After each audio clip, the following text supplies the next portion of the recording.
반대를 위한 반대 행태가 계속되고 있습니다. 법사위원장 자리를 요구하며 총리 인준은 물론 추경심사까지 연계해 어깃장을 놓고 있습니다. 국민의힘은 내수 침체로 어려움을 겪고 있는 국민이 보이지 않습니까? 민생을 시급히 살려야 하지 않겠습니까?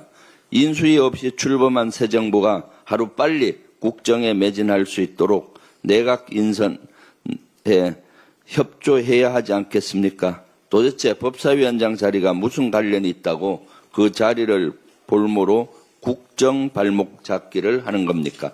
국민의힘은 여전히 윤석열 탄핵 반대 당론을 무효화하지 못하고 있습니다. 내란 동조에 대한 반성과 사과도 없이 국정 발목 잡기에만 혈안입니다. 국민은 안중에도 없는 모습입니다. 지금이라도 내란 세력과 분명히 이별을 고하고 국정에 협조하십시오. 그것이 국민에게 보답하는 유일한 길입니다. 그렇지 않다면 우리 국민은 국민의 힘이 아니라 내란의 힘으로 기억할 것입니다. 이와 더불어 내란 기득권 카르텔에 대한 수사도 빠르게 진행돼야 합니다. 윤석열의 구속 취소와 석방 과정에서 지기현 부장판사와 심우정 검찰총장이 직권을 남용했는지를 내란 특검이 수사하게 될 것으로 보입니다. 늦었지만 다행입니다. 속도를 내주시기 바랍니다. 정치검찰의 이재명 죽이기 조작 의혹에 대해서는 철저한 검증이 필요합니다. 대북 송금 사건과 관련된 핵심 인물인 배상윤 KH그룹 회장이 명백히 밝혔습니다. 당시 경기도와 이재명 지사는 대북 송금과 전혀 무관하다고 했습니다.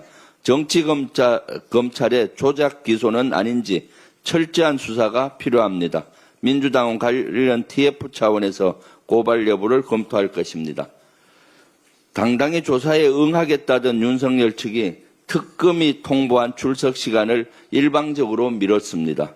건강상의 이유라고 합니다. 정말 끝까지 구질구질합니다. 윤석열 씨, 장께 그만 부리십시오.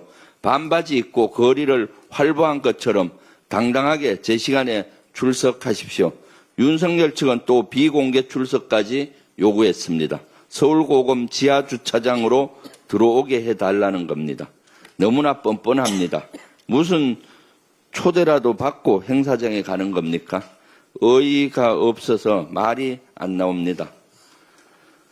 특검은 윤석열의 요구를 받아들이지 않겠다고 밝혔습니다. 전직 대통령 누구도 그렇게 한 적이 없는데 윤석열에게만 특혜를 줄 수 없다는 이유입니다. 당연한 조치입니다. 그런데 윤석열 측은 요구를 수용하지 않으면 출석하지 않겠다는 의견을 냈습니다. 사실상 출석 거부이자 시간 끌기입니다. 특검은 단호하게 대응해야 합니다. 내란 수개에게 끌려다녀서는 절대로 안 됩니다. 출석하지 않으면 즉각 체포영장을 다시 청구하십시오. 대한민국의 법치가 살아있다는 것을 엄중하게 보여주십시오. 경제와 민생을 살리는데 여야가 따로 있을 수 없다. 이재명 대통령이 어제 시정연설에서 이렇게 말했습니다. 전적으로 동의합니다. 지금 대한민국의 최우선 과제 중 하나는 민생 회복입니다. 12.3 비상계엄은 가뜩이나 침체된 내수 경기에 치명타를 입혔습니다. 경제가 다시 뛸 수 있도록 정부는 물론 여야가 힘을 모아야 합니다. 이번 추가 경정 예산안은 내수 침체를 살리기 위한 마중물입니다. 경제 회복을 위한 최소한의 조치입니다. 경제는 타이밍이라고 했습니다. 야당의 협조를 거듭 요청합니다. 한국부동산원에 따르면 이번 주 서울 아파트 값이 지난주보다 0.43% 올랐습니다. 6년 9개월 만에 최고 수준의 상승폭입니다. 윤석열 정권이 부동산 경기 부양을 위해 선심성 정책을 남발했기 때문으로 분석됩니다. 서울시가 토지거래 허가구역을 성급하게 해제한 건 부동산 급등세에 기름을 부었다는 평가입니다. 조만간 정부가 대책을 내놓을 것으로 예상되는데 좀 더 서두를 필요가 있어 보입니다. 아파트 값이 상승할 것이란 기대감에 갭 투자자들이 몰려들고 있기 때문입니다. 이는 부동산 시장 과열로 이어집니다. 생활 물가에도 악영향을 줍니다.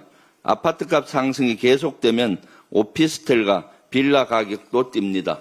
임대료와 보증금도 오릅니다. 이는 결국 생활 물가를 상승시키는 요인이 될 수밖에 없습니다.